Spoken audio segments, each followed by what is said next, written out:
Nonsense, a complete nonsense, an economic nonsense. I would say this was an economic nonsense, and he is continuing with this economic nonsense. So, I mean,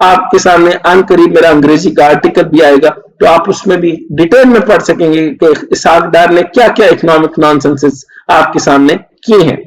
چنانچہ I am F نے اپنی حمایت روک دی اور قوم کو تاثر دیا کہ وہ قوم کو آئی ایم ایف کے فیصلوں کا غلام نہیں بنا سکتے. اور پھر آخر میں ہم نے دیکھا کہ وہی اسحاق ڈار پہلے سے ہی کہیں زیادہ سخت آئی ایم ایف کی شرائط کے آگے لیٹ گئے، بالکل لم لیٹ ہو گئے اور آئی ایم ایف کو مزید شرائط لگانے کا راستہ دیا. اور ہم نے دیکھا کہ آئی ایم ایف سے پہلے کی شرائط پوری ہونے کے بعد کئی نئی شرائط شامل کی. اس دوران مہنگائی کے تمام ریکارڈ توڑ دیے.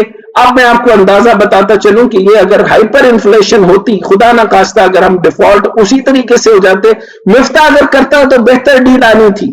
میں آپ کو پھر بتاؤں کہ مفتاح کرتا تو بہتر ڈیل آنی تھی. اور اگر یہ ڈیل بھی نہ ہوتی جو اسحاق ڈار کرنا چاہ رہا تھا اور جو چلاکیاں لگانا چاہ رہا تھا، یہ ڈیل نہ ہوتی تو ہائپر انفلیشن 38 سے آپ کی 60% ہو جانی تھی. اور 60% کا مطلب ہے ہائپر انفلیشن، اور ہائپر انفلیشن کا مطلب ہے سری لنکا جیسے حالات، یعنی بینگن بھی آپ لائنوں میں لگ کے کھڑے ہوتے اور ایک بینگن کے ساتھ پتہ نہیں آپ بھرتا کیسے بناتے. $12 آسمان پر پہنچ گیا، روپے آپ نے قدر قیمت کھو بیٹھا. اسٹیٹ بینک کی پالیسی ریٹ 21% تک پہنچ گیا جو اب 22% تک پہنچ چکا ہے. زر مبادلہ کے ذخائر تقریباً ختم ہو گئے، مشکل سے 1 مہینے کی امپورٹس بھی نہیں ہو سکتی. غیر ملکی سرمایہ کاری کم سے کم ہوتی چلی گئی. بیرونی ذمہ داریوں سے بچنے کے لیے اسحاق ڈار نے وہی پرانا طریقہ استعمال کرتے ہوئے امپورٹس کو روک دیا. ہماری صنعتیں جو چلتی ہیں درآمدی خام مال تھی، امپورٹ پر پابندیوں سے شدید متاثر ہوئی.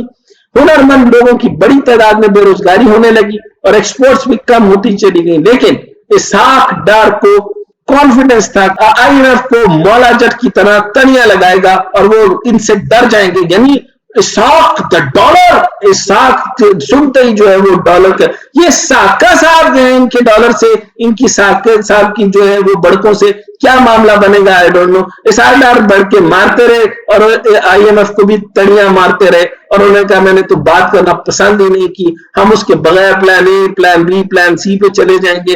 اور یہ بھی کہا کہ پروگرام کے بغیر بھی ہم آئی ایم ایف کے پروگرام کے بغیر بالکل چل سکتے ہیں. دوسری طرف امریکہ سے منتیں کرتے رہے کہ آئی ایم ایف سے کہیں سچ مچ ناراض نہ ہو جائے اور آخری وقت میں قسط دینے سے انکار ہی نہ کر دے.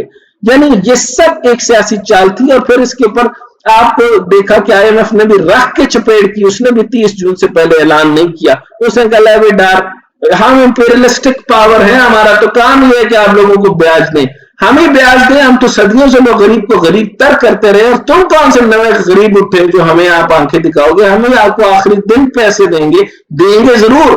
دیکھیں ایک بیوپاری کا، ایک بیاج دینے والے کا کام ہے پیسے دینا، اور پیسے وہ ترسا کے تب دیتا ہے جب آپ کو رج کے چپیڑ بجے. تو انہوں نے آپ کو رج کے چپیڑ میں، اس کو نیگوشیشن نہیں کہتے، اس کو ذلالت کہتے ہیں اگر آپ محسوس کریں. تو بہرحال اسحاق ڈار نے اسی سیاسی چال میں جہاں ملک کی معیشت کو شدید نقصان پہنچایا، وہ آئی ایم ایف کو مزید شدید شرائط لگانے کا موقع بھی فراہم کیا. یہ چپیڑ کی صورت تھی. بجلی، گیس، پیٹرول، ٹیکسز میں مزید دفاعی اضافے سے عوام کا مزید کچومر نکالا. 418 ارب روپے آپ نے مزید اس نے جو ٹیکسز کی مد میں لگایا، باقی مدیں اور زیادہ بڑھا دی. یعنی سب tax tax tax and tax, tax and tax and tax and tax, اس کے علاوہ کچھ نہیں ملا، صرف اپنے سیاسی مفاد کے لیے. اور پھر ہم نے دیکھا کہ اسحاق ڈار نے آئی ایم ایف کی تمام شرائط پوری کی، عملے کی سطح کے معاہدے پر دستخط کیے.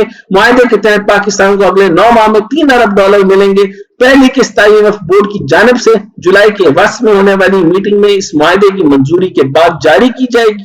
اور اب نون لیگ دھمال ڈال رہی ہے کہ آئی ایم ایف سے معاہدہ کر کے ملک کے ڈیفالٹ سے بچا دیا گیا.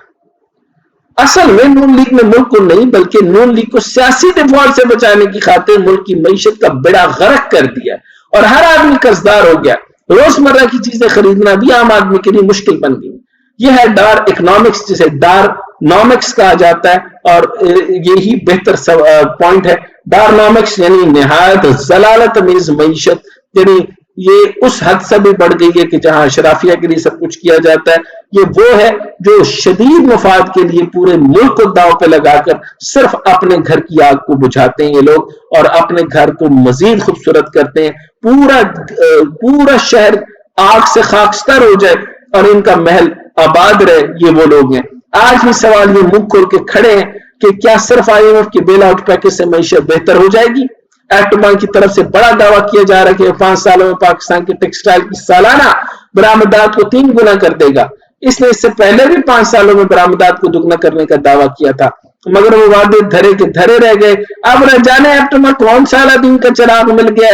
یہ گور اجاز صاحب کیڑا رگڑیں گے کہ وہ جو ہے وہ 1000% کا جو وعدہ انہوں نے کیا ہے. اور ٹیکسٹائل سے یقیناً فائدہ ہوگا along with the agriculture, but 1000% کا جڑا انہوں نے یہ شرلا چھوڑا ہے، یہ کس طرح سے ساری قوم کو پتہ چل گیا کہ بے وقوف بنائے جاؤ تو کھائے جاؤ، تھلے رولا پائے جاؤ، تو تھلو کھائے جاؤ تو رولا پائے جاؤ، تو رولا پائی جا رہے ہیں. چراغ اب میں اس چراغ کی تلاش میں وہ کب رگڑیں گے. اسی طریقے سے وہ حکومت سے سستی بجلی لینے کے بجائے اس چراغ سے بجلی لے کے ٹیکسٹائل کی ایکسپورٹس کو 3 گنا کر دیں گی. میرا خیال یہی بنتا ہے، کیونکہ چراغ سے ہی لے سکتے ہیں اور تو بجلی دینے کا کوئی رستہ نہیں ہے. ابھی تک آپ کے پاور پروجیکٹ چلے نہیں ہیں. آپ کا بجلی جو ہے وہ مر کے 100 میگا واٹ آپ ایران سے لیتے ہیں، کچھ کہتے ہیں 70 لیتے ہیں، کچھ 130 کہتے ہیں.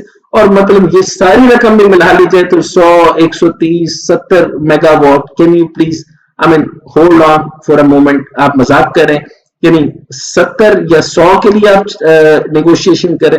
حقیقت یہ کہ ملک کو اس وقت بہت بڑی معاشی اصلاحات یا ریفارمز کی ضرورت ہے، مگر اظہاردار نے IMF کی سخت سے سخت شرائط مان کر صرف اپنی جماعت کے لیے سیاسی ریلیف لیا ہے. اگر یہ سمجھا جا رہا ہے کہ اس سے عوام کو کوئی ریلیف ملے گا اور جلد ان کی تکلیف کم ہوگی تو یہ بڑا دعویٰ ساکھدار ہی کر سکتے ہیں، میں تو نہیں کر سکتا. مجھے ایک پوسٹ نظر آئی جس میں لکھا تھا کہ شرح سود 22% ہونے کا مطلب آپ ہر شے پر 32 سے 40% منافع رکھیں گے تو لاگت بما ریٹرن پوری ہوگی لیکن سیل کم ہو جائے گی. ابھی سے جو ہے وہ لالٹینیں خرید لیں اور گھاس کی ڈشز بنانا سیکھ لیں.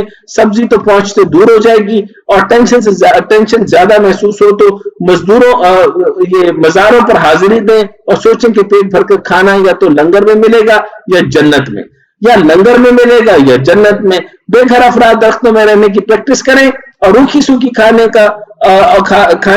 کا بندوبست رکھیں.